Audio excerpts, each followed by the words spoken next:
everyone, happy Memorial Day. Just an opportunity for us just to sit back and remember and reflect on all of those who have sacrificed the ultimate sacrifice and laid down their life for our nation, our country, so that we can do what we do here freely. You may be wondering, or perhaps you're sitting there recognizing that we're not in person. We're not in church, Nope. which probably feels a little bit awkward for a lot of people. Yeah. Matter of fact, I kind of went through that whole process when we started talking about this of why wouldn't you have church, you know? And we just decided it would be a great day for us just to take some time with our family Yeah. and rest. Yeah. And it's been something that we've actually been pushing from the very beginning of the year. Brad started us off this year just with this theme verse, Matthew 11, chapter 28 through 30. It's something we've been talking a lot about this year. And this is what Matthew writes. Then Jesus said, "Come to me, all of you who are weary and carry heavy burdens, and I will give you rest. Take my yoke upon you. Let me teach you, because I am humble and gentle at heart, and you will find rest for your souls. For my yoke is easy to bear, and the burden I give you is light." And Brad, you really wanted to challenge not just our church, but it's something we've been challenging our staff with, is that four-letter word, rest, that shows up all throughout that verse. Why don't you unpack that passage just a little bit? Yeah, and I think it's something that we honestly have got to get better at. And Yeah. I look at the pace that everybody is living life with, and it's just one thing after another, the schedules, and I look at, you know, my own kids and my own grandkids and things, and see how involved they are and what they're going. And it's one of the things why we wanted to even do this for this Sunday is just to give people a time to breathe, especially our volunteers. Yep. And there's something about when Jesus says this, you know, come to me. And that's what we want. We want you to be able to rest and understand what Jesus has in store for us, how to live our healthiest life. Yeah, and so some people might be hearing you even say that, break down that verse and say, well, isn't going to church technically going to Jesus? So why don't you unpack a little bit of perhaps that tension or that conflict that you felt and that we even felt as we made this decision? We started talking about this, probably a month or 6 weeks ago about what are we going to do for Memorial Day, and what if we just kind of shut down and gave our volunteers a rest and gave our staff a rest just for this one day. And it's not something we're going to do every holiday weekend or anything like that. Right. But we went to the elders, and I just loved their hearts of after we talked for a little bit. Now, I'm not saying there wasn't some tension, because I thought right away, you got to go to church. Right. You know, you got to Sunday. have church. It's a Sunday, you know. And I started processing, why was I thinking that? You know, it's just kind of a tradition. It's a routine. It's, as we call sometimes, we talked about this from stage how many times, about jumping through the right hoops. Yeah. And I don't think sometimes we do this, we do it out of habit, out of routine, instead of, man, I'm going to worship, I'm going. Yep. And it's because we don't have time to rest. Absolutely. It's just something we check off the list of, this is what I've got to do. Yeah, and the majority of our volunteers actually volunteer more than once a month. Yeah. And most of them volunteer anywhere from 2 times a month to every single week. And so even though it's a good thing to be at church and be in community. And that's one thing, you know, I want to make sure we said, is that we highly believe in community and Sunday morning gatherings and things, but we also believe in a healthy lifestyle and also rest. Right. And so even though it's a good thing for us to be in that community, it's also a good thing for us to sometimes do things that set ourselves up to be the healthiest version of ourselves. And in that way, we recognize the people who would probably show up for Memorial Day service and weekend are those who are showing up every single week, committed, but also those who are volunteering the most often.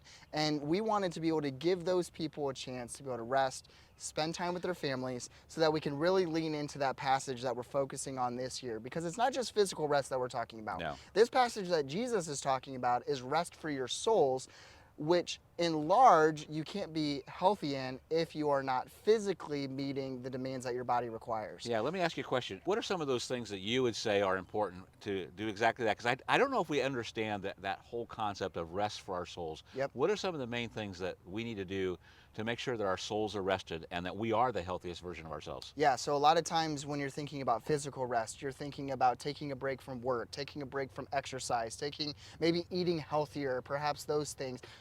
The way that your soul experiences different rest would be times in solitude, times where you slow down the distractions, time where you spend time in prayer, times where you spend times in smaller setting communities, perhaps with things that or people that you don't get to see a lot of times. So maybe family members, maybe some of your best friends, where you're just able to do life and just enjoy some of those things, where you're able to take a step back and do things that are restful in that way. For some people, It's simply sitting by at the lake. Yep. By yourself as an introvert with a book in your hand. You're like, wow, this is so good. While it's also physical rest, it's good for your mind to slow down because you've eliminated the distractions. And I think some of the times, I've talked about this before too, is I've actually felt guilty by resting. If you're not accomplishing something, if you're not moving the ball forward, then you're being lazy. Yeah. And I had a very good friend of mine one time. We were another pastor, and we were just really doing a bunch of stuff, and man, just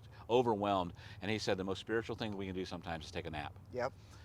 And it started that process of thinking, that is so true. There's Yep. times that we just have to take a break Yep. and get some rest in us so that we can be the best versions, so we can actually accomplish more. Yep. And as I was thinking about all of that, something that may frustrate people is finding rest for your souls sometimes means saying no to good things. Yeah. Which is kind of, why we're doing this today, is we're saying no to a good thing so that we can provide that space for people to be able to slow down and be able to focus on resting physically and emotionally as well. And so what that might look like, I've been asked the question, do I idolize my phone?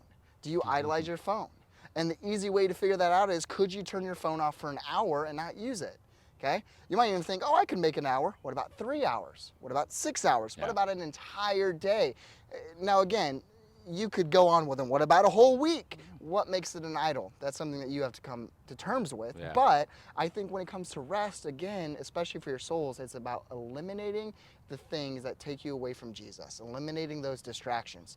So perhaps for this Memorial Day, maybe you do be intentional about turning off your phones. You're like, well, then I couldn't watch Brad and Jordan. That might not be a bad thing. But the second question we wanted to talk about, first we wanted to talk about what does rest look like. Right. Second thing, though, is this act, especially with today, of service. Okay, we're giving our key volunteers a break. We're giving our staff a break. We kind of decided if we were going to actually talk about this, let's put our money where our mouth is. Yep. And say, are we really willing to go to extraordinary lengths to give people rest? Yep. And that's what today is all about. Yeah, but then Memorial Day, the aspect of it too is we're recognizing and remembering those who gave the ultimate service, Yes. where they laid down their lives for us. And so, Brad, when you're thinking about taking next steps in your relationship with God, and it's something we've talked all the time about, is we believe that volunteering and serving is one of the best ways that you can grow, Absolutely. not just in your relationship with God, but also in your relationship with others. Will you just talk a little bit about what serving has looked like for you on staff at a church perhaps, but then also in your seasons of life where perhaps you weren't on staff, Sure. and some of the benefits that come with serving, to going above and beyond yourself and your means? I think there's a lot here to actually unpack, but there's something special about serving, and we've always said that one of the best ways to get connected, and you hear all the time in church, is that, man, it's so hard to get connected, it's so hard to get connected. And one of our first questions is, well, where are you serving? Right. My closest relationships that I have right now are the people who I have served with, Yep. grew up serving with. There's a time that you think, well, there's this obligation. I feel like I'm obligated to do this. And there are times, even now, that, there's some things we do serving-wise that it's got to be done. It's not the most pleasurable thing. But when you start serving in your giftedness, in your areas that fill you up, man, it changes your whole perspective. And then Yeah. you get to serve alongside people who become not only lifelong friends, but you're doing ministry together. Yeah. And there's a connection that you can't get in any other way. Absolutely. And I just can't emphasize that enough. And it's so much fun watching people start getting connected that way. Yep, and so there's a couple of different areas this summer. If you're watching and you're thinking, you know what, this is an area that I'd like to grow in, is my servitude toward the church, or maybe you're serving somewhere else, but a couple of opportunities that we have this summer. Piper, our children's pastor, is starting to recruit volunteers for our children's ministry. Jake is looking for some perhaps behind the scenes help with our tech ministry. We always can use some lawn care. We can use a lot of C3 Sports help. And so maybe you're interested this summer in helping with concessions for football. Or perhaps you're interested in getting fields set up or tore down, or refereeing or coaching for us. Maybe you're someone who doesn't like to do any people work at all, and you're all behind the scenes stuff, and you're interested in some of our digital ministry and using the camera or some of the tech in that area. If any of those things kind of interest you and you're like, you know what, I'm ready to take a next step in service, we would love to be able to connect with you in that area and be able to talk with you and help you just navigate some of those conversations. So in all of this, especially with today, I love what Exodus 14:14 says, where Moses is there with the Israelites, and the Egyptians are coming on their chariots, charging after them, and God says, you need only to be still. The Lord will fight for you. And I love that passage of what does it look like for us to rest, to serve, to put others first, but also to put our soul in God's hands. And here's the cool thing, and we've talked about this. There's so many God moments happening right now at Crossbridge. Yeah. There are so That's many true. people taking next steps, all the way from children to adults, you name it. And we're watching God do some amazing things. And the reason that is happening is because of people serving. We could not do what we do without people volunteering their time and giving themselves. Honestly, it's a sacrifice. It is. It's a sacrifice of their time, and we're watching the benefit of that, and you are all part of that. And we just want to take a moment to thank each and every one of you for that. Hey, Bridge Kids volunteers, I just want to thank you so much for making my first year here at Crossbridge just so awesome. I want to thank you for making our Bridge Kids environment engaging, exciting, fun, yet a safe place for our kids to come and learn about Jesus. Boy, I hope that you get to celebrate this weekend with your family and enjoy every minute of it. Special thanks to all the volunteers that help out with Sunday mornings. We have a ton of people, everyone from the band, who you see on stage, drummers, guitar players, bass players, piano players, singers, everybody. And then we've also got a ton of people behind the scenes. Up in the tech booth, we've got audio mixers, people running lights and slides. And then we got a bunch of people even more hidden in the back, running all the stuff for the online stream. Another couple people running cameras down on the floor too. So I just want to say a special thanks to everyone that helps out. I couldn't do it without all of you guys. Thanks to everyone on the care ministry that's helped with meals, taking gift cards, and taking people to appointments, as well as people on the prayer ministry that pray countless hours for so many needs. I also want to thank those of you who just connect to people on Sunday mornings. It makes a huge difference. Huge thank you to our small group volunteers who give up so much of every weekend and several times a year, spending all weekend with teenagers so they can just have a better experience here at church. And to all the people who transport us, let us borrow vehicles, host us in their homes, provide food for us, and clean up after all of our messes. You guys are so important, and teens have a better experience because of you. Thank you to all the folks that have volunteered for C3 Sports, whether it's been coaching or reffing or working concessions.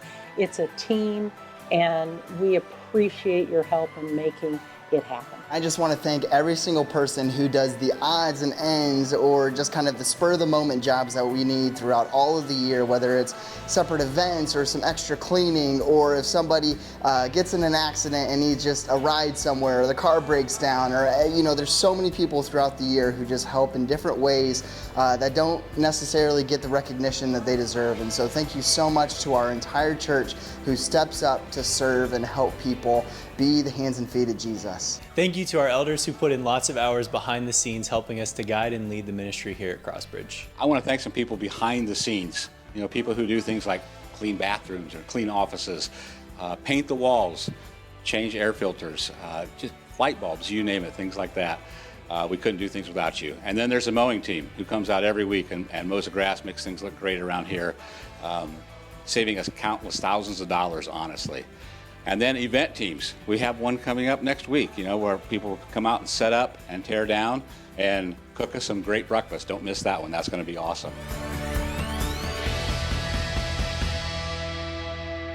Are you ready? I was born ready. Well, hey, happy Memorial Day, everybody. We hope that you're resting, just like us. That's your intro? It was, until you weren't even paying attention. I thought you were going. I'm used to you. I looked over. I looked over, and you were like, not even paying attention. You suck. I'm used to you doing more than 6-word intros. Well. Happy Memorial Day, everyone, and then you look at me. All right, I'm good now. Let's go. Okay, are you ready? I'm so ready. Hey, everybody, welcome. It's Memorial Day. It really is. You're gonna have to start this because I've lost now. I'm gonna start this. I'm lost now. I'm starting this. This is terrible.